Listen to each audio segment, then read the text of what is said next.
deciding the life chances of a child at 2, 3 and 4, knowing which ones are likely to end up in university and which ones are not. It means spending public money in all parts of the country, not denying the chances in the poorest, often post-industrial areas of Britain. And for older children who want to go and get an apprenticeship, want to go on and achieve in life their skills, their ambitions, their dreams, too many of them are foiled in that because they can't afford it. Foiled by college fees, foiled by the loss of EMA, foiled by the huge university tuition fees that they're being charged. I say instead, tax the corporates that we can educate the young.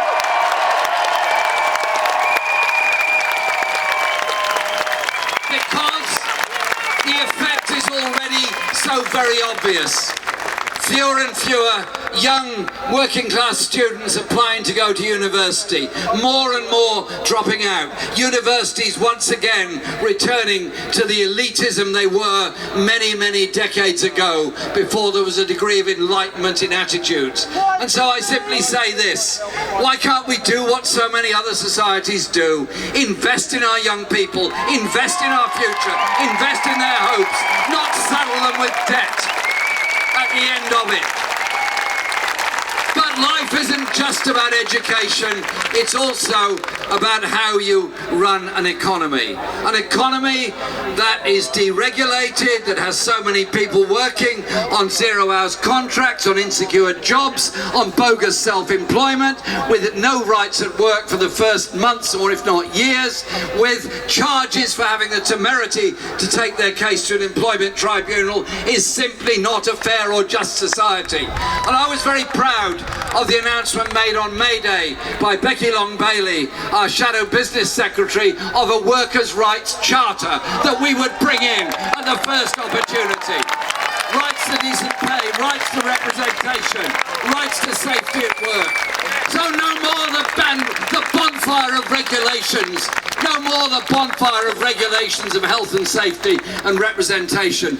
Let's instead have an opportunity where people do have decency, rights at work, and rights to join a trade union, and rights to be represented by a trade union, and the repeal of the Trade Union Act. And have a government that wants to invest in the economy through the National Investment Bank, so that we do have those high-tech, sustainable jobs, so we do invest in green energy technology for the future, so we give everybody a chance, not the grotesque inequalities and injustice of modern Britain. That is what the election campaign was about, and that's what the next election campaign is going to be about, as soon as it comes. Grenfell taught us a message. Grenfell taught us a message about housing.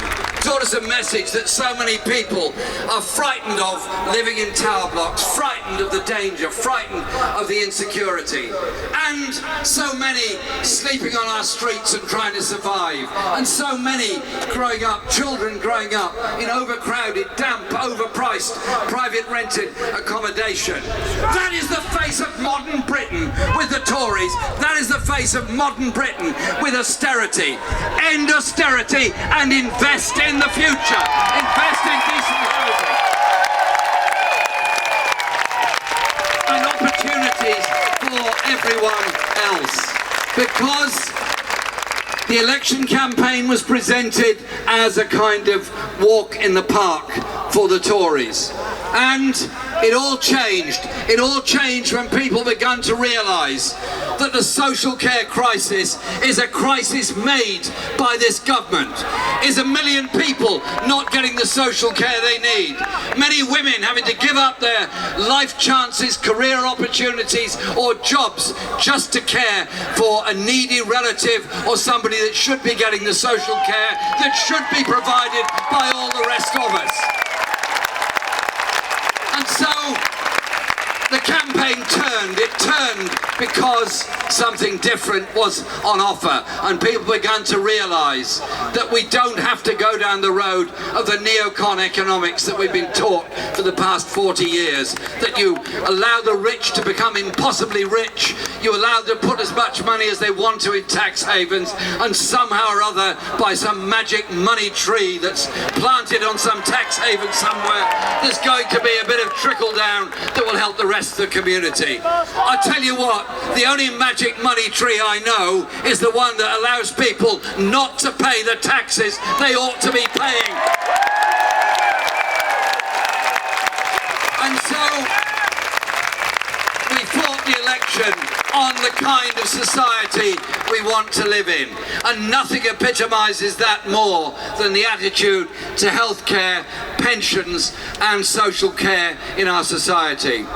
Those that came home from the Second World War, those that had been through the depression of the 1930s, those that had seen the utter misery of the means test of the 1930s, came home determined to do something different.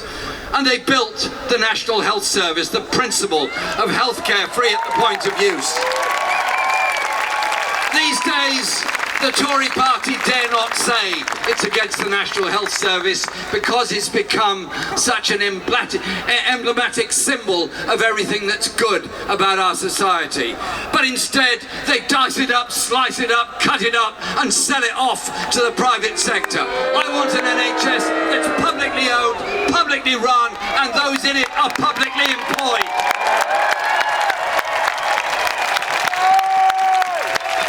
So that health inequality is also challenged. Take a bus ride across any major city anywhere in Britain. Life expectancy gets lower and lower the poorer the area you are, and higher the richer the area you're in. Surely our health service must work for all and give everyone a decent chance to recover from conditions and illnesses, but also a society that tackles injustice and inequality at its root and at its core. And so I leave you with this message today. We will fight for a Brexit from the European Union that protects jobs, living standards and workers' rights. We will fight to protect the rights of European nationals living here so they get full rights, and we will develop that partnership of the future. We will also campaign for an international system and a foreign policy that puts human rights, environmental justice and democracy at the heart of a foreign policy that is based on human rights and justice. But above all, I simply say this.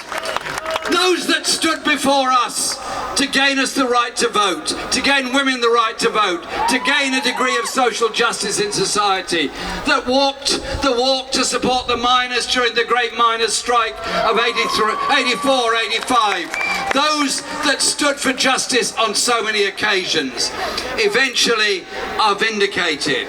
Vindicated in the way the Hillsborough families have been vindicated in the way that so many others have been.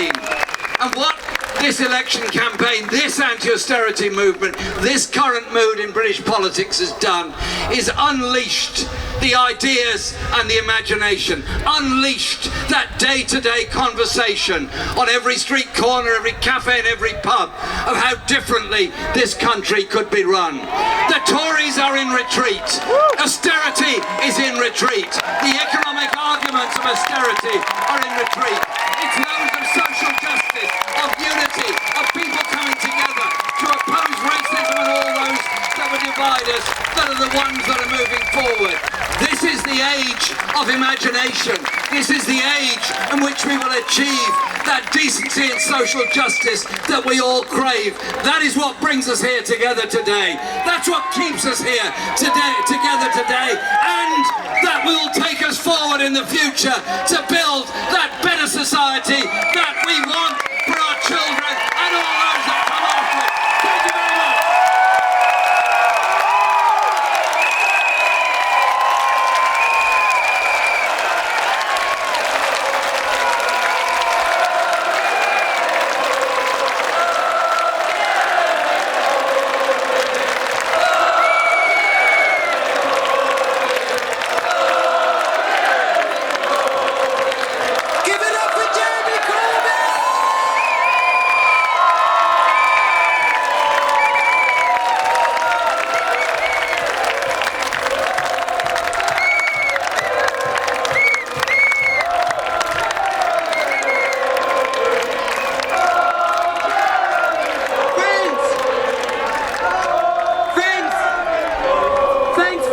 everybody for coming now. Don't go anywhere because we're just about to get going with the biggest party Parliament Square has ever seen.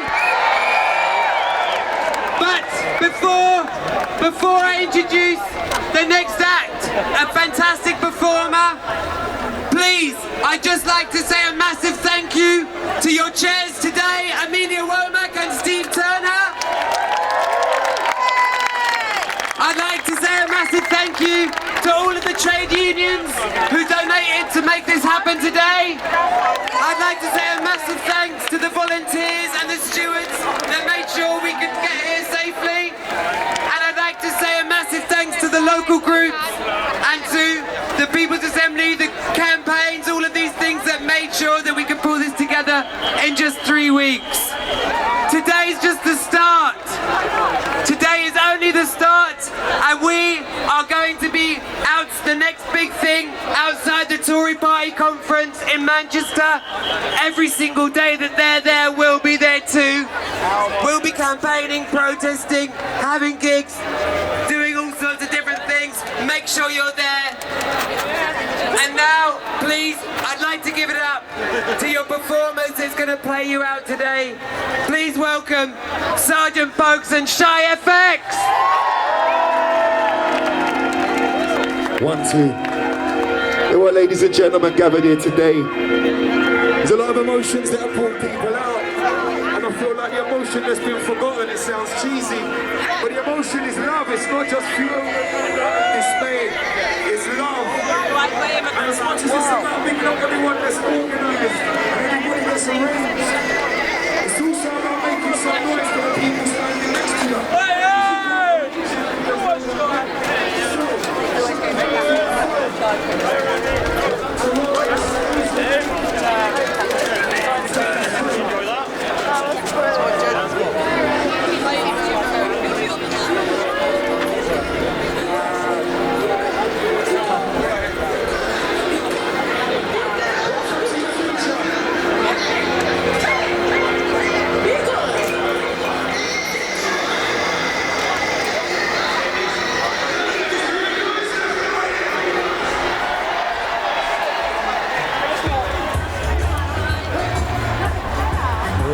They haven't gone without me. There's the bus.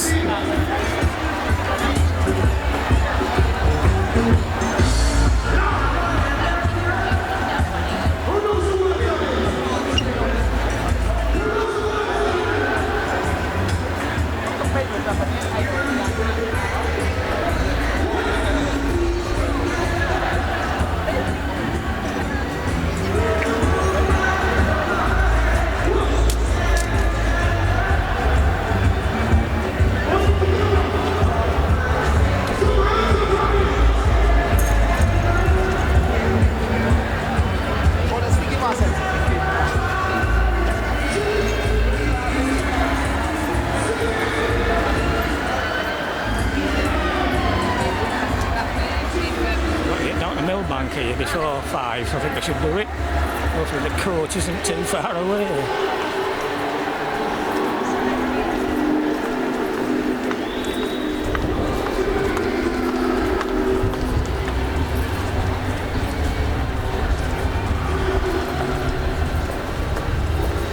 For one thing, my feet are aching.